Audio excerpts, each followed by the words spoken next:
While we need to be very cautious about this situation in Venezuela, it is a major escalation, isn't it? Yes. No matter what will happen today, this is a major gamble, what might say, by Juan Guaido, who has decided to directly and openly challenge Nicolas Maduro.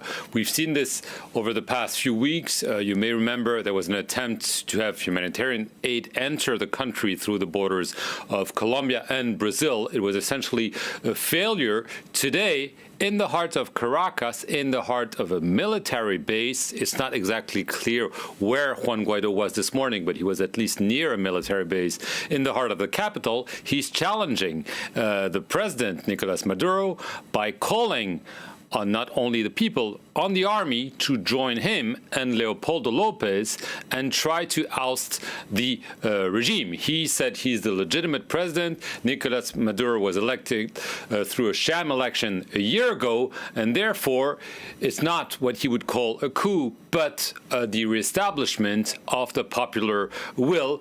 What we know is that both camps are gathering their supporters. The leaders of the Nicolas Maduro regime have called their supporters to come around the presidential palace Miraflores, and the supporters of Juan Guaido are gathering to the area where he's been located, and we are seeing more and more exchanges of gas and maybe also bullets. So it's going to be a very, very tense day today in Caracas. Now, you touched up on it, but tell us more about Leopoldo Lopez. He's out of house arrest. Is this as well a challenge to Nicolas Maduro? This is the only real solid information we have. Leopoldo Lopez, who was under house arrest for the past 2 years, has not been seen or heard in public for the past 2 years, except on social networks.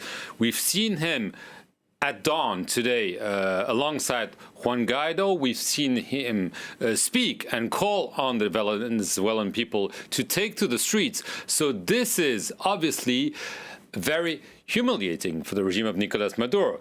Their main opposition figure, they had jailed him. They had him under house arrest. He was freed, he said, by elements of the army.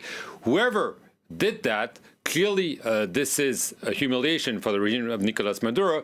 This is why things might really come to a head, because the regime will not accept, first of all, Juan Guaido telling the military to oust Nicolas Maduro, and having him with Leopoldo Lopez do this. Clearly, they feel that they need to respond. Hopefully, it doesn't end with too much blood, but the onus is not very good right now. Now, a key, as always, when speaking about Venezuela is to know where the military stands. What do we know so far? Well, what we know is the record. For now, there have been repeated attempts by Juan Guaido to tell the military, you should stand with us. We are the real popular will. You should not support this regime. But this hasn't worked. We've seen when there was this incident at the borders, we've seen a couple of military run across the border, but most of them have remained loyal to Nicolas Maduro. So there are reports that the low-ranking soldiers are unhappy because the economic situation is catastrophic, including for them.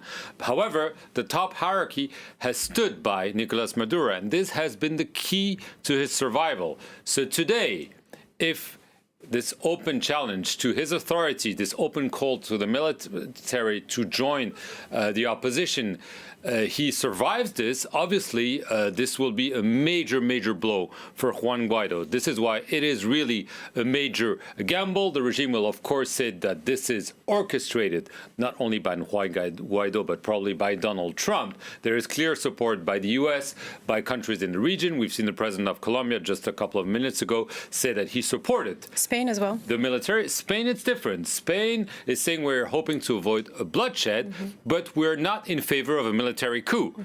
So there are also differences in terms of where the countries in the region are, where the U.S. is, where Europe is. But now everything is being playing out, in the streets of Caracas. And again, let's hope it doesn't end in too much violence. It's a situation we'll be following.